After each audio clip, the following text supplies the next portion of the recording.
What is up, everybody? Welcome back to another video. In today's video, we are going to be discussing a player from the Detroit Lions that has recently been coming up in some trade rumors. With the trade deadline getting close, should the Lions make the deal? Let's get it started. You know, I got to shout out DoseOfDion, man, because it was actually the first time I went live on YouTube.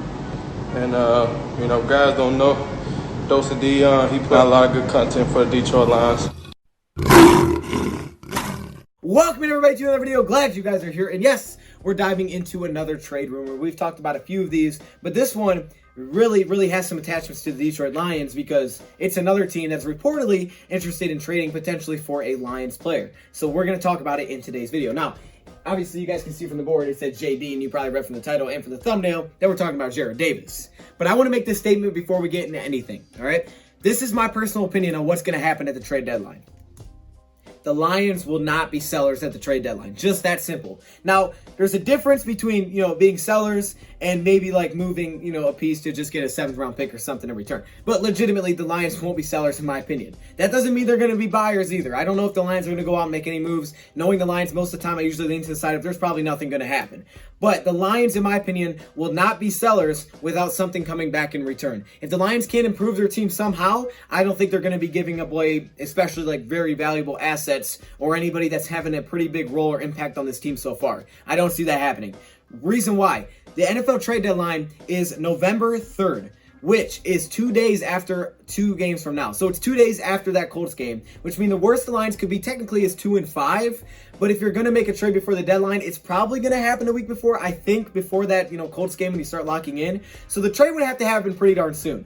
So because of that, knowing we just beat the Jaguars, I don't see the Lions selling. The only way I could have seen a scenario where the Lions are going to start getting rid of players and like big name players is if the Lions didn't have Matt Patricia right now. Because with Matt Patricia, he is not going to want you to get rid of pieces that he feels like that help him win football games. He doesn't want that. He needs to win games for his job. Selling is not what he wants to hear. He wants to hear the complete opposite of selling. Now, if Matt Patricia wasn't here and Bob Quinn was still here and we're looking for a new head coach, now it's a different situation. But that's not the situation. That's not what's currently going on. So because of that, I do not believe, personally, the Lions will trade before the trade deadline. However, does Jarrad Davis fit into that category? Because if someone is really interested in a guy in Jarrad Davis who has had a very depleted role, and all of a sudden you could get a really good compensation, possibly a player or a pick that potentially you could flip back into another trade to get someone that you think could have a bigger impact, should you make that move, right? Should you make that move? Now, that would first depend on if there's someone in the Lions' mind that they feel like that at the trade deadline they may make a push for that could help them and take them to another level as a team. That would have to be the first case if they're going to try to do some kind of crazy maneuver like that, okay? But should the Lions consider it if it's a good enough offer? Because apparently the Steelers are interested in trading for Jarrad Davis. Now, the Steelers are looking at their team and they're saying, okay, look, we're undefeated. We just blew out the Browns. We have a legit chance to go win the AFC North and be the best team in the AFC. We have a legit chance to be the best team in the AFC. That's how they look at themselves, and they should. Being undefeated, when you play the Browns like you did, you should feel that way, right? You should feel that way. You should be confident. So from the Steelers side of things, doesn't surprise me that they may be interested in bringing in who they feel like could be more talent to their team to potentially, again, just improve their team. So, I mean, I'm not super surprised from the Steelers side of things that they may be interested in, like, okay, maybe we want to go bring in a player. Now, what really depends on if Mike Tomlin, how interested and how much he really wants this guy. Because the Lions can leverage it as, hey, we don't really need to trade him. So if you want him, you're going to have to give us a lot to come get him. And the Steelers could look at it as and say, okay, how much do we really want this guy? If it's something that we can live without, we're not going to give you a lot. It's probably going to be something low. Because even though he's a former first-round pick, I don't think that comes into play here. He's on the final year of his deal, hasn't had much of a role with the Lions. I think the leverage probably maybe goes more a little bit to the Steelers here where they're probably not going to offer a lot. I don't think they need him being undefeated. I don't think they need Jarrad Davis, but maybe they'd be interested to have him. So should the Lions even consider making a trade? Well, it obviously depends on the offer on the table, but in this hypothetical scenario, I'm looking at this and saying, I'm assuming that we'd get something pretty late in the draft. Okay, we'd get a day 3 pick maybe for Jarrad Davis if we trade him away. That's just my opinion. I don't think you get anything much higher than that just because of what we've seen in his role in Detroit. Now, that doesn't mean that in Pittsburgh his role can be bigger. See, what people have to understand is, yes, he's a former first-round pick, but he was not drafted for this defense. He was not drafted when Matt Patricia was here. He was not drafted for this scheme. He was drafted when Jim Caldwell was here for that defensive scheme, and that's a big difference. Lions didn't pick up his 5th-year option for next year. So we don't know what his future looks like with the Detroit Lions. So there's two sides of this, okay? Should the Lions make this trade? What's the pros of it and what's the cons? Well, let's first take a look at what Jarrad Davis' season has looked like so far with the Detroit Lions. First off, let's start with the snap count. His snap count by week has been getting lower and lower. He's been getting less involved as the season has went on. In week 1, 54% of snaps defensively. Week 2 against Packers, 63% of the snaps defensively. Obviously, the team you play has an impact. But in the last 3 games, 23%, 27%, and last week, 17%.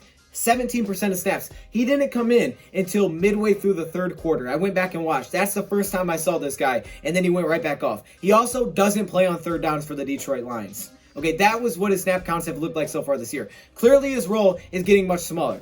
But on special teams, it's getting a little bit bigger. Started at 15%, then 3, then 7. But in the last 2 games, 28% and 46% last week. So they're getting him still involved, just in special teams. Now, usually special teams is the place that you look and say, okay, you know what, we can replace that. We have Elijah Lee, who hasn't been active. We signed him this offseason. He's kind of known for special teams. If we trade away Jarrad Davis, he would be the backup plan. He would be the guy that you activate. So that's the first reason that maybe you could.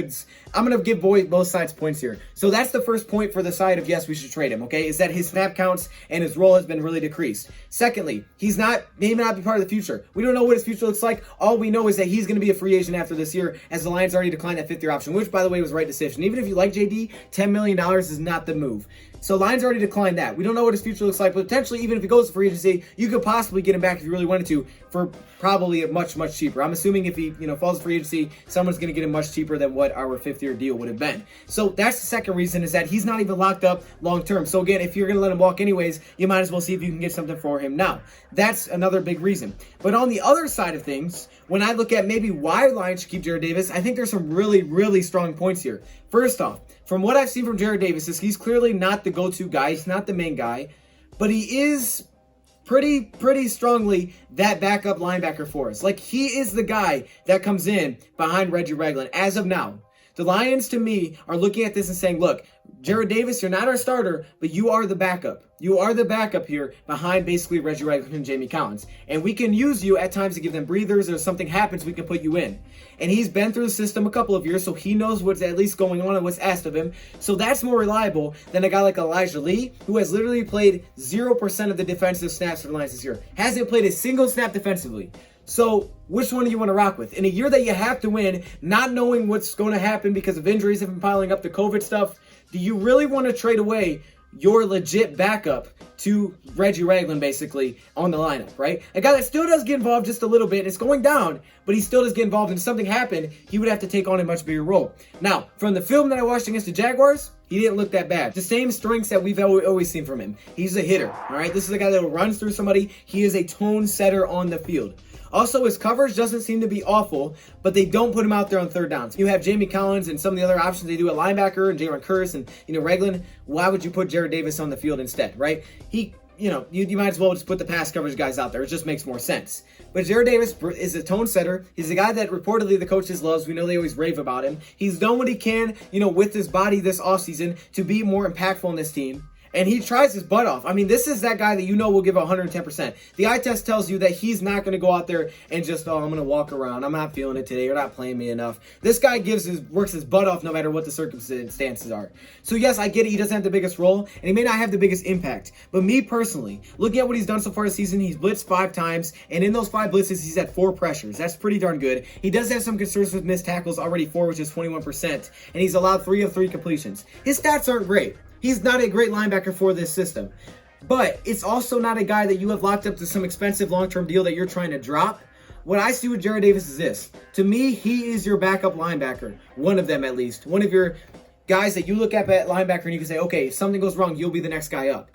To me, that alone, with how weird this season has been, with all the COVID stuff, I look at that alone and say, this is not a player that I would move. I know it may sound crazy, and some people are saying, trade him. Personally, I wouldn't do it. I don't think your compensation will be enough for it to even make that big of a difference. You may get a 6th-round pick out of him. What are you going to do with a 6th-round pick? Unless you can somehow flip that 6th-round pick and make another trade, and you're getting someone major that could help out even in a way bigger way, and the Lions see that availability by the trade deadline, and there are already discussions with it, then maybe that's a different scenario. But knowing the Lions, and that's probably not the case, and that if they trade it, it's probably all that's going to happen. Knowing what I've seen from them historically, that's probably all that will happen. I don't see a reason to trade away Jarrad Davis. And with Jarrad Davis, if you honestly have watched him this season, yes, the last 2 games we touched on, okay, his snap counts have went way down.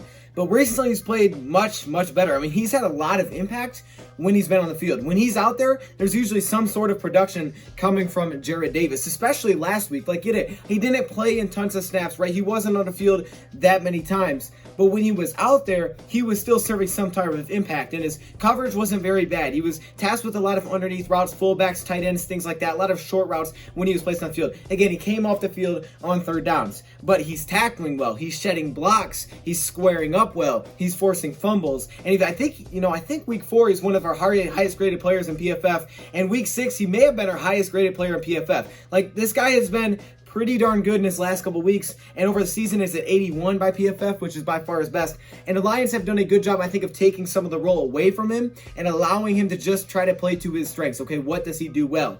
And I get it. This isn't maybe a guy that you want to give a lot of big money to for a long-term deal. Maybe you get him back cheaper and he's another role player. But I think for the role he's playing right now, unless you're blown away by an offer, it doesn't make any sense to make this trade. I'm keeping Jarrad Davis on my team because so far, I mean, we've seen it, right? We've seen it. When you take him out of the obvious passing situations, when you take him out what clearly he struggles with, he's much better. And he's seemingly gotten a little bit better in coverage this year, working with Jamie Collins, working with Reggie Ragland. We talked about it before the season starts. This guy has never gotten to work with a veteran linebacker in his career. Never been with a vet linebacker. Missed out on Levy, missed out on all these guys. And he seems to be improving. And we know the athleticism is there. We know he's plays with tons of heart. I don't see a reason you trade this guy unless the trade offer is just unless the trade offer is just super good. I would keep Jarrad Davis. It just doesn't make any sense. You need to win football games, and he could end up being a very vital part. I keep Jarrad Davis. I let him roll through his final year. I keep him knowing that he's our backup. You know what his limitations are, but he's also a guy that we know we can rely upon if something does happen, and he will give his best effort, right? He's going to play his butt off for this team, and there are some strengths in still his game. He's a tone setter. People want to play with him. There's room to improve, and it seems like sometimes he has improved a little bit. Like, he seems to have a little bit more recognition. And unfortunately, we don't know what his future looks like. It may be back with the Lions. So I don't personally think it makes sense to trade away Jarrad Davis unless the Steelers say, hey, look, we'll give you a 3rd round pick for him, or maybe a 4th. And I'm thinking, okay, wait, hold up. This might be a little interesting, or a really good player. Otherwise, I'm probably keeping Jarrad Davis. Knowing the Lions probably won't get anything else. It'll probably just be a pick for next year or the year after that. I'm keeping Jarrad Davis. I'm riding it through the contract, and we'll see what happens in the offseason. But I'm not trading away JD. So would you trade away Jarrad Davis? I personally would not, unless it's a really big return. Obviously, we don't know that, but I mean, that's kind of just my assumption. Thank you for watching, and I'm out. Are you kidding me right now? I had to put my helmet on for this one. Are you kidding? Look at this. Look at all these members. What? Yo, hey, shout out to all the members, man. Look how many All-Pro members there are. Like, literally, it's the whole screen, dog. This is crazy. The patrons, of course, the Hall of Fame members, man. Y'all got the gold color. It's kind of yellow, but it's supposed to be gold. Shout out to all the members, man. If you want to be a part of this, all you got to do is join the channel. But there are perks that come with it. Stay locked in the community tab if you are a member, because that's where a lot of information comes out. I appreciate all of you. What?